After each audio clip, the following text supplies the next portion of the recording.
On va passer à la séquence culture de votre 64 minutes. Aujourd'hui, on vous emmène au Montreux Jazz Festival.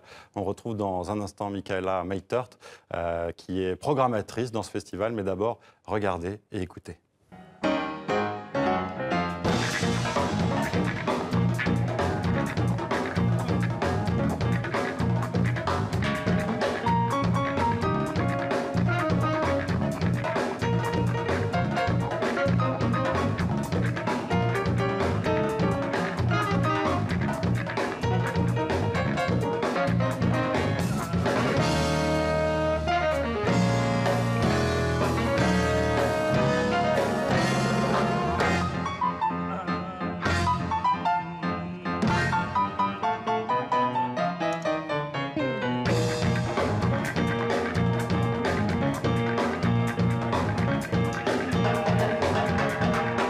Voilà, c'était un extrait du concert de Monty Alexander, pianiste jamaïcain de génie, une légende du jazz qui a ouvert le festival de Montreux hier soir.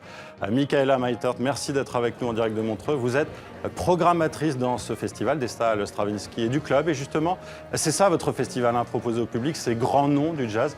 Il y avait aussi le saxophoniste Charles Lloyd hier. Oui, c'est juste. Nous étions très heureux de l'accueillir, de lui faire ouvrir le festival en tant que personnalité historique du festival, puisqu'il a ouvert, il a commencé, c'est le premier artiste à jouer au Festival de Jazz de Montreux en 1967. C'est ça qui est intéressant dans votre festival, qui est beau aussi, c'est cette fidélité des artistes au festival. Comment l'expliquez-vous ? Nous avons la chance d'avoir des artistes qui ont les longues carrières, donc ils sont encore là, c'est déjà formidable. Et puis aussi parce que c'est une longue complicité avec Claude Nobs qui s'était établi à l'époque, le fondateur du festival qui est décédé en 2013.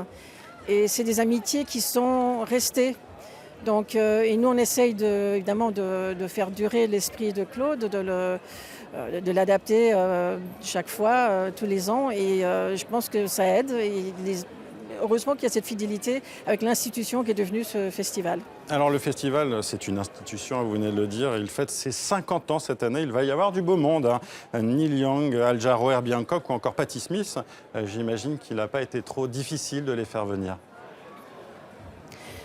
C'est-à-dire que vous savez, nous ne sommes pas tous seuls en été quand même, mais on a eu beaucoup de chance que les disponibilités soient concordantes avec les dates que nous avions libres et que nous avons pu faire des combinaisons de plateaux que j'espère, qui sont peut-être intéressantes, j'espère, pour le public.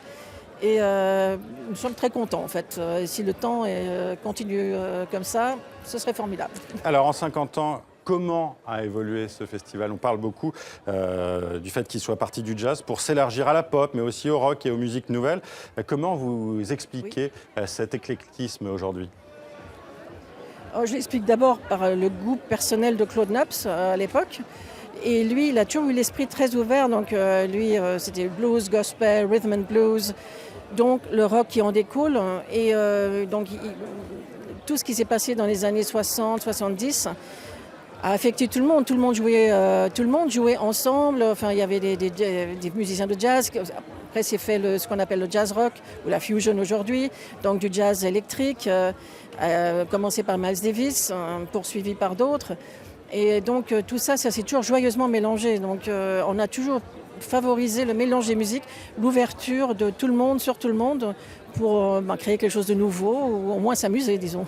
Alors vous, ça fait 25 ans que vous travaillez pour ce festival. Est-ce qu'il y a un souvenir particulièrement marquant pour vous ? Il y en a eu plein, parce que il y en a eu plein. On a eu des grands projets avec Quincy Jones au début des années 90. On a eu les venues d'énormes artistes, enfin le fameux projet avec Gil Evans et Miles Davis, enfin sur les musiques de Gil Evans. Et puis les venues de Prince, de David Bowie, de Herbie Hancock, qui est l'un des plus grands fidèles artistes. C'est celui qui est venu le plus et qu'on verra après-demain. Et je ne peux pas dire un événement particulier parce qu'il y a toujours quelque chose qui en fait quelque chose de particulier à un moment donné. Merci Michaela Meitert d'avoir été avec nous.